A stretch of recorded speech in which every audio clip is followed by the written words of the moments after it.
नमस्कार,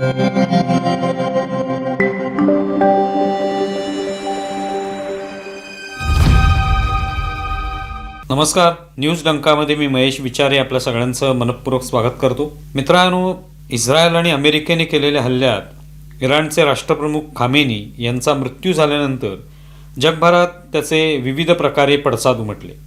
त्यातून भारतीयातील शियापंथीयांकडून दुःख व्यक्त करण्यात आलं, कारण खामेनी हे शियापंथीयांचे धर्मगुरू होते. ते दुःख व्यक्त होत असतानाच इस्रायल आणि अमेरिकेच्या राष्ट्रप्रमुखांवर हल्ला करण्यासही आपण तयार असल्याच्या काही प्रतिक्रिया भारतात ऐकायला मिळाल्या. या प्रतिक्रिया विशेष करून लहान मुलं व्यक्त करतात तेव्हा त्याचं आश्चर्य वाटतं. दिल्लीतील सिलमपूर परिसरात झालेल्या निदर्शनांचा एक व्हिडिओ सोशल मीडियावर व्हायरल होत आहे. खामेनी यांच्या मृत्यूनंतर ही निदर्शनं करण्यात आली. या व्हिडिओमध्ये एक महिला इस्रायलचे पंतप्रधान आणि अमेरिकेचे राष्ट्राध्यक्ष यांना ठार मारण्याची धमकी देताना दिसते. इराणचे सर्वोच्च नेते अली खामेनी यांच्या हत्येच्या वृत्तानंतर हे आंदोलन आयोजित करण्यात आलं होतं.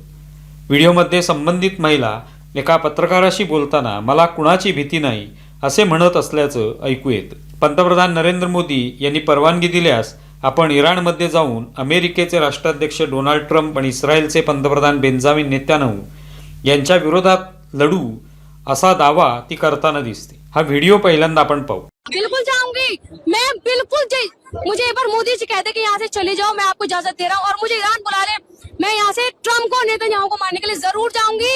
मैं वो हुसैन हूँ जो डरते नहीं है. सिलमपूर व्यतिरिक्त दिल्लीतील इतर भागातही निदर्शनं झाल्याचं दिसून येतं. राजधानीत सुरक्षा व्यवस्था कडक करण्यात आली असून दिल्ली पोलिसांनी खबरदारीचा उपाय म्हणून अतिरिक्त पोलीस बंदोबस्त तैनात केलेला आहे. संवेदनशील भागांमध्ये गस्त वाढवण्यात आलेली आहे. याच पार्श्वभूमीवर अखिल भारतीय शिया परिषदेच्या सदस्यांनी जंतर मंतर इथे आंदोलनं केली. अनेक निदर्शक काळ्या कपड्यांमध्ये सहभागी झाले. मंचावरून शिया धर्मगुरूंनी उपस्थितांना संबोधित केलं. आंदोलनादरम्यान अमेरिका मुर्दाबाद, नेत्यानाहू मुर्दाबाद अशा घोषणाही देण्यात आल्या.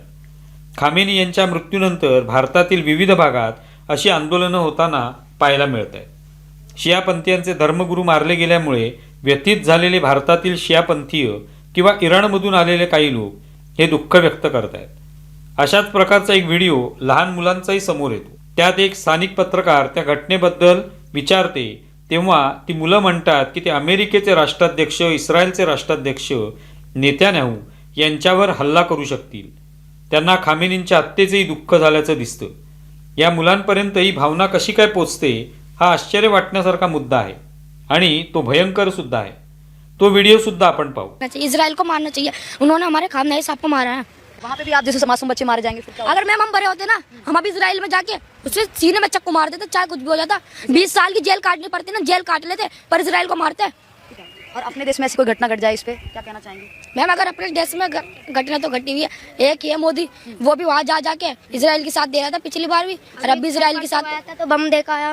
कल परसों मोदी खामनाई साहब के पास गया, उनकी हर जगह देख के आया, कहाँ वे बैठे, कहाँ रोज़ इफ्तार करे, कहाँ वे नमाज पढ़े, कहाँ वे अपने घर पे सोवे, और उसने देख के सारी इस्रायल को बतला. इस्रायल ने वहीं हमला करे. मुळात इराणमध्ये जे घडलं त्यात खामेनी यांच्या झालेल्या मृत्यूबद्दल एखाद्याला दुःख होईल तर ते त्याचा धर्म किंवा पंथ हे पाहता स्वाभाविक म्हणता येईल. पण मग ही भावना केवळ अशा घटनेपुरतीच कशी काय राहू शकते? भारतावर जेव्हा हल्ले केले जातात त्याबद्दल तीच संतापाची, रागाची भावना का असत नाही? भारतावर पहलगाम येथे अतिरेक्यांनी हल्ला केला. 26 भारतीय विशेषतः हिंदू पर्यटकांना ठार मारण्यात आलं तेव्हा अशा तीव्र प्रतिक्रिया कुठूनही आल्या नाहीत. त्यावेळी रस्त्यावर उतरून आंदोलनं झाली नाहीत की यापैकी कुणी अश्रू ढाळले नाहीत किंवा पाकिस्तानच्या राष्ट्राध्यक्षांना आम्ही धडा शिकवू असंही ते म्हणाल्याचं दिसलं नाही. पहलगामच्या घटनेनंतर अनेकांनी त्याबद्दल संताप व्यक्त केला होता. पण जे आज इस्रायलवर, अमेरिकेवर हल्ला करण्याच्या किंवा त्यांच्या राष्ट्रप्रमुखांना मारण्याच्या धमक्या देत आहेत त्यांना कधीही आपल्या देशावर होत असलेल्या हल्ल्याच्या विरोधात बोलावंसं का वाटत नाही? या ज्या व्हिडिओबद्दल आपण बोलत आहोत त्या व्हिडिओत बोलणारी ही लहान मुलं आहेत, पण त्यांच्यापर्यंत हे विचार पोहोचवणारे त्यांचे पालक किंवा त्यांना मार्गदर्शन करणारी माणसं असतील, त्यांनी कधी भारताच्या हिताच्या दृष्टीने आपण भूमिका घेतली पाहिजे याचं शिक्षण का दिलेलं नाही हा महत्त्वाचा प्रश्न आहे. आपण केवळ मुस्लिम हिताचाच विचार केला पाहिजे, बाकी गोष्टी या आपल्या दृष्टीने दुय्यम आहेत, ही भावना या मुलांच्या मनात का रुजवली जाते हा गंभीर सवाल आहे. याच व्हिडिओत ती लहान मुलं म्हणतात की नरेंद्र मोदी इराणला गेले आणि त्यांनी खामेनी यांच्याबद्दल मिळालेली माहिती इस्रायलला दिली. त्यामुळे इस्रायलने हा हल्ला करून खामेनी यांना मारलं. हे किती भयंकर आहे हे लक्षात घेण्यासारखं आहे. या लहान मुलांचा त्यात दोष नाही, पण हे त्यांच्यापर्यंत पोचतं कसं, कोण पोचवतं? हा विचार ही मुलं करू शकतील एवढी ती मोठी नाहीत, पण तो विचार त्यांच्यापर्यंत पोचवला जातो. याचा अर्थ या मुलांना भारताच्या पंतप्रधानांच्या विरोधात उभं करण्याचा प्रयत्न आहे. थोडक्यात आपल्याला आवडतील ते पंतप्रधान किंवा राष्ट्रप्रमुख असतील तर त्यांच्याबद्दल आम्ही चांगलं बोलू, अन्यथा आम्हाला देणं घेणं नाही, अशी ही भावना आहे. हे सगळी ही लहान मुलं कुठे शिकतात, कोणत्या शाळेत, त्यांनाही विचार शिकवले जातात? मदरशांमध्ये शिकवलं जातं का, की घरातच याचं बाळकडू मिळतं? याचा कुठेतरी गांभीर्याने तपास करण्याची आवश्यकता आहे. भारतातील विरोधी पक्षांच्या दृष्टीने या बाबी अत्यंत क्षुल्लक आहेत, कारण त्यांच्या दृष्टीने या विरोधात बोलणं म्हणजे मुस्लिमांच्या विरोधात जाऊन बोलणं. ते अर्थातच काँग्रेस आणि त्यांचे सहकारी पक्ष करणं अजिबात शक्य नाही. त्यांनी आपली भूमिका स्पष्ट केलेली आहे. ते आज खामेनी यांच्या बाजूने बोलतील, उद्या पाकिस्तानच्या बाजूने बोलतील. किंबहुना ऑपरेशन सिंदूरच्या वेळी त्यांनी ते दाखवूनही दिलेलं आहे. पाकिस्तानने आपली किती विमानं पाडली याचा आकडा विचारणारे हेच विरोधी पक्ष होते. त्यांना मुस्लिमांच्या हिताचा विचार प्रथम करणं हे आवश्यक वाटतं, कारण मतांचं राजकारण. मात्र त्यांना भारताचा विचार करण्याची तुर्तास आवश्यकताच वाटत नाही, कारण भारताच्या हिताचं बोललो तर त्याचा फायदा मोदींना होईल, त्यामुळे ते यावर बोलतच नाही. यापेक्षा इस्रायलचे राष्ट्रप्रमुख नेत्यानाहू यांचे विरोधक बरे. ते मात्र या सगळ्या घटनेत कुठेही नेत्यानाहू यांच्या विरोधात बोलत नाहीत.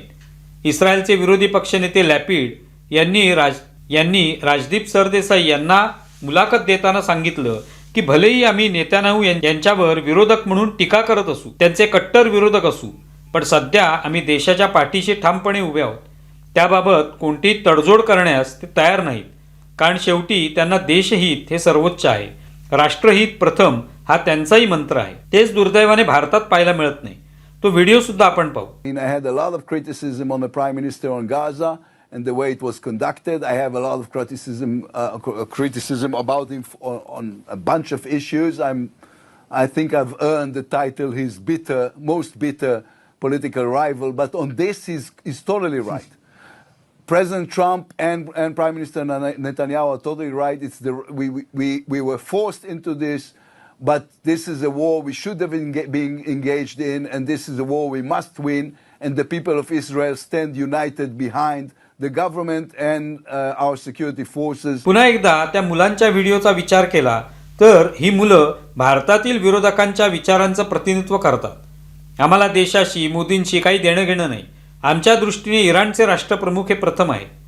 उद्या इराणने समजा भारतावर हल्ला केला किंवा भारताशी इराणचं बिनसलं तर या सगळ्यांची भारताच्या बाजूने भूमिका असेल की धर्मपंथ लक्षात घेऊन इराणच्या बाजूची, हा गंभीरपणे विचार करण्याचा मुद्दा आहे. मोदी विरोधकांच्या दृष्टीने मुलांची वक्तव्य योग्यच असतील, त्यांना अशीच विधानं करणारे लोक अधिक पसंत असतील, पण देशाच्या दृष्टीने ही बाब किती गंभीर आहे याचं भान राखायला नको का? ती मुलं आम्हाला मोदींबद्दल कोणतंही दुःख होणार नाही, पण खामेनी यांच्या मृत्यूबद्दल त्यांना दुःख वाटतं असं म्हणतात. मुलांचे हे विचार सगळ्यांनीच लक्षात घेणं आणि त्यावर गंभीरपणे चिंतन करणं आवश्यक आहे. खामेनी यांचा मृत्यू झाल्यामुळे हे विचार समोर आले आहेत असं दिसत असलं तरी ते विचार त्यांच्यात आधीपासूनच उर्जवले जात होते, तेव्हा ती बाब कुणाच्याही लक्षात आलेली नाही. या मुलांना देशासाठी त्याग करण्याची, देशाच्या विरोधातील शक्तींच्या विरोधात बोलण्याचं शिक्षण कोण देणार? केवळ आपण मुस्लिम आहोत त्यामुळे आपण मुस्लिम हिताच्या बाबत बोलायचं, अन्यथा आपल्याला बोलण्याची आवश्यकता काय, अशीच भावना त्यांच्यात रुजवण्यात आलेली आहे, असाच त्याचा अर्थ निघतो. या व्हिडिओतील मुलगी आपण इराणी आहोत असंही म्हणते. आम्ही फक्त भारतात राहतो, हा तिचा दावा देखील गंभीरपणे विचार करण्याजोगा आहे. त्याचाही व्हिडिओ पाहू. हम क्या करें? हमें नहीं मतलब है, हम हिंदुस्तानी हैं, हम ईरानी हैं, हम हिंदुस्तान में रह रहे हैं. आपण भारतात राहतो, भारत सरकारकडून मिळणाऱ्या सर्व सुविधा वापरतो, सर्व लाभ घेतो, पण जेव्हा इराणच्या राष्ट्रप्रमुखाची हत्या होते तेव्हा अचानक आपण इराणी असल्याचा साक्षात्कार होतो. हे सगळे मुद्दे येत्या काळात गंभीरपणे विचार करण्यासारखे आहेत. भारताची कोणती आंतरराष्ट्रीय धोरणं आहेत याच्याशी भारतातील काही लोकांचं काही देणं घेणं नाही. त्यांच्यासाठी आपल्या धर्मगुरूंनी दिलेली धोरणं सर्वश्रेष्ठ आहेत. हा गंभीर विषय आहे. एकीकडे भारतातील अनेक युवा लष्करात, नौदलात, वायुदलात जाऊन देशाची सेवा करण्याची इच्छा व्यक्त करतात, त्यात प्रवेशही घेतात. अनेक युवक हे त्या वयात आपल्या प्राणांचं बलिदानही देतात. तिथे या मुलांना मात्र देशापेक्षा आणखी काहीतरी महत्त्वाचं आहे याचं प्रशिक्षण जाणीवपूर्वक दिलं जातं. ते खामेनी यांच्या मृत्यूनंतर बलिदान देण्याची तयारी दाखवतात. कदाचित त्यांच्यासाठी देश महत्त्वाचाच नसेल का? तुम्हाला व्हिडिओ कसा वाटलाय जरूर कळवा. आमचा व्हिडिओ जास्तीत जास्त लाईक करा, शेअर करा आणि आमचं यूट्यूब चॅनल सबस्क्राईब करा. धन्यवाद.